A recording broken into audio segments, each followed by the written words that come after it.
ብሌን በስተመጨረሻ እናቷን ተስፋዋን የምትወዳት የምትፈልጋት ስንት አመት ሙሉ የምትናፍቃት እናቷን በስተመጨረሻ አግኝታለች ማለት ነው። እንግዲህ የጋሼ በኃይሉ ጥረት ሳይሳካለት ቀርቷል ማለት ነው። እናትየዋን ብሌን ስትገባ ሰውየው አንቆ ነፍሷን ለማውጣት ስደርስ እንግዲህ ደርሳላታለች ማለት ነው። ሰላም ሰላም ብያለው ውድ የተከበራችሁ የቻናሌ ቤተሰቦች ቪዲዮን ስታዩ ላይክ ሼር እያረጋችሁ እንድታበረታቱኝ በአክብሮት እጠይቃችኋለሁ። ለቤት አዲስ የሆናችሁ ደግሞ ሰብስክራይብ አድርጉኝ። አሜን። እንግዲህ የብሌን ድራማ በጣም ደስ የሚልና የሚያስተምር ድራማ ነው። ብዙ ነገር የምንማርበት የምናስታውልበት ድራማ ነው ማለት ነው። ብሌን ድራማ ማለት ብዙዎችን ወደ ኋላም ወደፊት ያለውን ነገር አቃኝተን የምናይበት ነገር ነው ማለት ነው። ደግም እንዳሉ ክፎች አሉ፣ ክፉም እንዳለ ደግም እንዳለ ወዳጆቻችንንና የምንወዳቸውን የምናከብራቸውን የምናቀርባቸው ሰዎችን ጸባዮችን ማወቅ አለብን ማለት ነው። ምክንያቱም ሰላምዬ እንግዲህ የኔ ባለችው በምትወደው በምታምነው ሰው ነው የተከዳችው። ለዛውም የወለደቻትን ልጇን ነው እየተከዳችሁ ማለት ነው። በዚህ አጋጣሚ እንግዲህ ቤተሰቦቼ የምላችሁ ነገር ምንድነው? ብሌን እናቷን ስንት አመት ስትፈልግ የእናት ሽንታ የእናቷን ጠረን ስትፈልግ ቆይታለች። ሰላምዬም ደግሞ እንደዛው የልጇን ጠረን ስታሸት ሲናፍቃት በፍለጋ ውስጥ ስትገኝ ነበረ። በስተመጨረሻ ግን የትኛውን አክል ሰዎች የኛን ትውስታ የኛን መንገዶች ለማጥፋት ቢፈልጉም የተሰወረን የሚገልጥ እግዚአብሔር አለ፣ ነገሮቹን ሁላ ማለት ነው። እውነቴን ነው የምላችሁ። ይሄ ድራማ ብቻ ስለሆነ አይደለም፣ ለራሳችን የምናስተውልበት ነገር አለ። ተዳፍኖ የሆነ ነገር ይቀራል ማለት ሙስተሂል አይቀርም ማለት ነው። በፍጹም እውነት ተዳፍና አትቀርም፣ ትመነምናለች። እውነት እንትን ትቀጥናለች እንጂ እውነቱ አይቀርም ማለት ነው። መውጣቱ አይቀርም። ውሸት ግን ለጊዜው ያስመስላል። ለውሸት ለጊዜው እውነት ይመስላል። ለጊዜው የምታሸንፉ ይመስላችኋል። በኋላ ግን ተሸናፊውም ወዳቂዎቹም እናንተ ናችሁ ማለት ነው። የሚዋሽ ሰው፣ እውነትን ለመሸወድ የሚሮጥ ሰው ማለት ነው። ውሸት እውነት ተቀብሮ አይቀርም አይቀርም። በቃ ወደዳችሁም ጠላችሁ እውነት አይቀበርም። ማንም አይቀብረው። ቢቀበር ነው እንደ ምሳሌ ልነግራችሁ ፈልጋለሁ።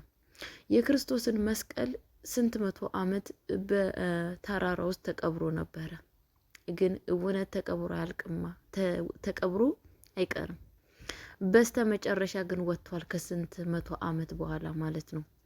ሁሉ ነገር እንደዚህ ነው። በቃ ምንም ነገር ይገለጣል፣ መገለጡ አይቀርም ማለት ነው። ቤተሰቦች ተዳፍኖ ይቀራል ብላችሁ የምታስቡት ነገር ይገለጣል። እና በዚህ አጋጣሚ የምላችሁ ነገር ምን ለማለት ፈልጌ ነው መሰላችሁ? እንግዲህ ጋሼ በኃይሉ ምንድነው ሀሳቡ? ብሌንን አስወግዶ በዚህ በሰላም የሱ ቢጤ ክፉ ከሷ ጋር ተስማምተው ምን ለማድረግ ነው ሀሳባቸው? የሰላምን ሀብት ንብረት ቀምተው እነሱ የራሳቸውን ጨዋታ ለመጫወት ነበረ ሀሳባቸው ማለት ነው።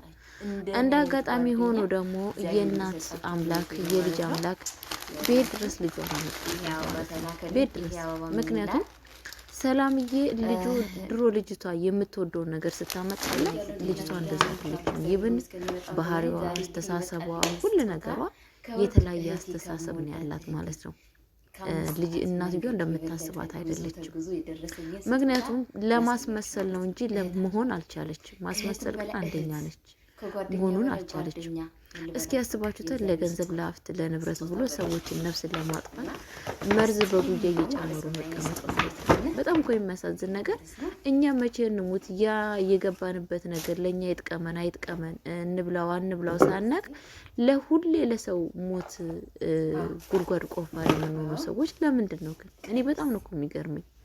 ያዝነው ነው ነገሮች እኛ እንብላው ሳናቅ ስለ ራሳችን መጨረሻው ሳናቅ ሰዎችን ገለን እኛ እንብላ የምንል ሰዎች ፈጣሪ ልቦና ይስጠን በዚህ አጋጣሚ ማለት ነው። እኔ እንደዛ ነው የምላችሁ ቤተሰቦቼ። እንግዲህ ምንድነው ቃል በመጀመሪያ እናትየዋን ለመግደል ነበረ ሀሳቧ። ሰላም ላይ ነበረ ትኩረት ያደረገችው። በስተመጨረሻ ግን ከሰላም ወደ ማን ነው ትኩረት ያደረገችው? ወደ ብሌን ነው ማለት ነው። ምክንያቱም የሰሩት የሚያደርጉት ነገር እየተደረሰባቸው ነው። ያ ነገር ደግሞ እንዲደረስባቸው አይፈልጉም። ያ ነገር ደግሞ ከተደረሰባቸው አንደኛ ጋሽ በኃይሉ አፈርጠኔ ነው የሚበላው፣ ሁለተኛ ደግሞ ብሌን ቃልም የምትባለው ሴትዮዋች ዱክዬ ከዛ ቤት አትወጣትም። በእርግጠኝነት ሰላም ንቅ ነው የምታረጋት ማለት ነው። ግን ለማንኛውም ደስ የሚለው ነገር እንግዲህ በነገራችን ላይ ስሙን አላወቁትም። ቤት ውስጥ ያለው እነ ሰላም ደጅ ውስጥ ያለው ልጅ ሁሉን ነገር አውቋል። ሁሉን ነገር ገብቶታል ማለት ነው። በአሁን ሰዓት ምንም ነገር እናዳፍናለን ይቀራል ብሎ ቢያስቡም ራሱ ምንም ነገር ተዳፍኖ እንደማይቀር ምስክር ነው ማለት ነው። እሱ ያውቃል። ምክንያቱም ሰላም ማወቅ የለባትም። ሰላምንና እሷን አንድ ላይ እንዳወሩ ካወሩ እናትና ልጅ መሆኑን ይታወቃሉ።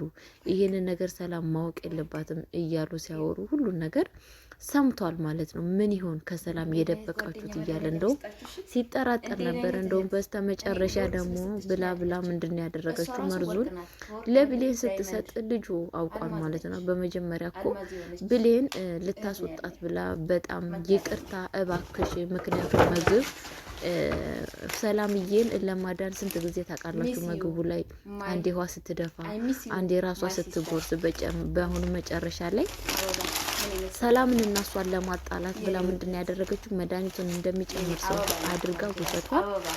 እንግዲህ ምንድን ያደረገችው ብሌን እባክሽ ምግብ እንዳትበይ፣ አንድ ሰው አንቺን ለመግደል ይፈልጋል። እሷ ደግሞ ቃል ነች። ለምን እንደሆነ አላቅም። ቃል ሁሌ የአንቺ ምግብ ላይ አንዴ ሻዩ ላይ አንዴ ምግቡ ላይ መድኃኒት ስትጨምር አይቻለሁ ብላ ስትላት እንግዲህ ምንድን ነው ያደረገችው? ቃል እኔ ነኝ እንዴ ለእናቴ መርዝ የምሰጠው ብላ የእሷን ምግብ ብድግ አድርጋ ስትበላ ነበረ ማለት ነው። ግን ይሄንን ነገር እሷ ለምንድን ነው እንደዚህ ያደረገችው? ብሌንና ሰላምን ለማጣላት ብሌን ከዛ ቤት እንድታስወጣት ነበረ ሀሳቧ ማለት ነው። ግን አልተሳካላትም። እናትየዋ በነገራችን ላይ ሰላም በጣም ሩሩ ነች። በጣም ሩሩ ስለሆነች ምንድን ነው ያደረገችው? ውሳኔ ወደ ክላሷ ስትሄድ እያለቀሰች ታገኘቻት። እያለቀሰች ስታገኘች ጭራሽ ነው በለቻት ናምታት። እንደውም ደግሞ የልጆቿ በልጅነት ሆኖ አብሮ ሲጫወቱ የነበሩትን ሲጫወቱ ነበረ ማለት ነው። ስታጫወታት ነበረ ማለት ነው።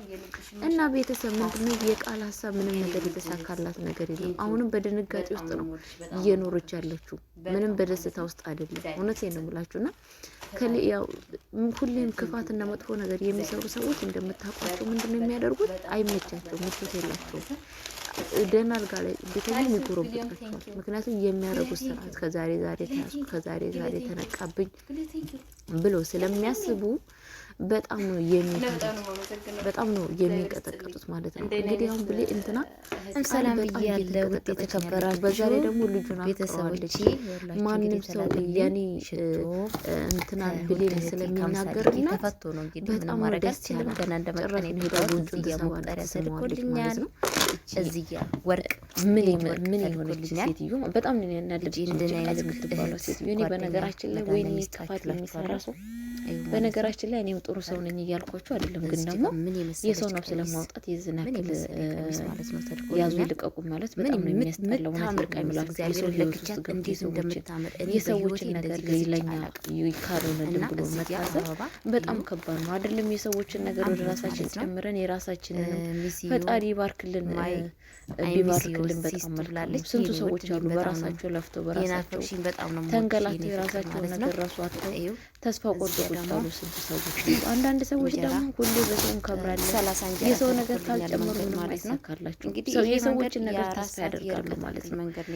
እግዚአብሔር ብቻ ልቦና ይስጣችሁ ብለን እንደዛ አይነት ሰዎች ሌላ ምን ይባላል? ቤተሰቦቼ አለኩልሻን የምላችሁ ነገር የመስቀሉ ባለቤት ኢየሱስ ክርስቶስ በእርግጠኝነት ጋሽ በኃይሉ ምን የመሰለ ገፈር ሳይሆነ ሰውዬ ማለት ነው። ሁሉ ታሽጎ ነበር በነገራችን። ሕፃን ልጅ እንዴት እንደሚያደርግ ታውቃላችኋል። እንግዲህ ትውስታው ይደረጋል። አታትቸዋለሁ ማለት ነው። የመጣው ሰውዬ ምንድነው ይመጣው ተፈቶ ማማይታ እንግዲህ ያንን ማቅ ጉርሻ ከበርበሬ ሕፃን ልጅ አፏ ውስጥ አየው ነው ማለት ነው የከተተው ማለት ነው። የሚሰራበት ቤተሰቦች እንደዛ ነው። በጣም ነው የማመሰግን የኔ ውድ እህት፣ እግዚአብሔር ይስጥልኝ። በጣም ነው የምወድሽ፣ በጣም ነው የማከብርሽ እህቴ። ኑሪልኝ፣ ላይለስ ገበለጠ በሰላም ያገናኘን። የልብሽ መሻት እመቤቴ ቅድስት ድንግል ማርያም ታሳካልሽ። ቅዱስ ሚካኤል እግዚአብሔር ቅዱስ ቤቷን ገብርኤል ልጇን ጉያዋ ያሳካልሽ። ድረስ በጣም ነው የማመሰግነው፣ ማለት በጣም ነው። ነው የምወድሽ፣ እንግዲህ በጣም ነው አሁን የማከብርሽ የኔ ውድ እግዚአብሔር እህት። ነገሮችን ኑሪልኝ እስከ ዘላለም ማለት ነው። በኋላ በእርግጠኝነት እግዚአብሔር ያኑርልኝ ይላችኋለሁ። ያው ዋጋ ይከፈላል። ውድ እህቴ ማለት ነው። እንደዚህ አይነት እህት መድኃኒዓለም ይስጣችሁ። በጣም አሚስ ዋጋ ውድ እህቴ ይከፍላላችሁ። ግን አምሳልዬ ማውቃችሁ ማውቃችሁ ቅዱስ ገብርኤል ቤተሰቦች ይስጥልኝ ይላል። ታውቁታላችሁ ማለት ነውና ቀኑን፣ ሰዓቱን፣ ጊዜውን ጠብቆ መታወቁ አይቀርም እላችኋለሁ። እንግዲህ ለማንኛውም ሁሉ ነገር መልካም እንደመሆን እኔ ተስፋ አለኝ እላችኋለሁ። ቤተሰብ ብሌንዬ በጣም ነው ግን የምታዛዝነው። የእውነቴን ነው የምላችሁ። በጣም ነው የምታለቅሰው።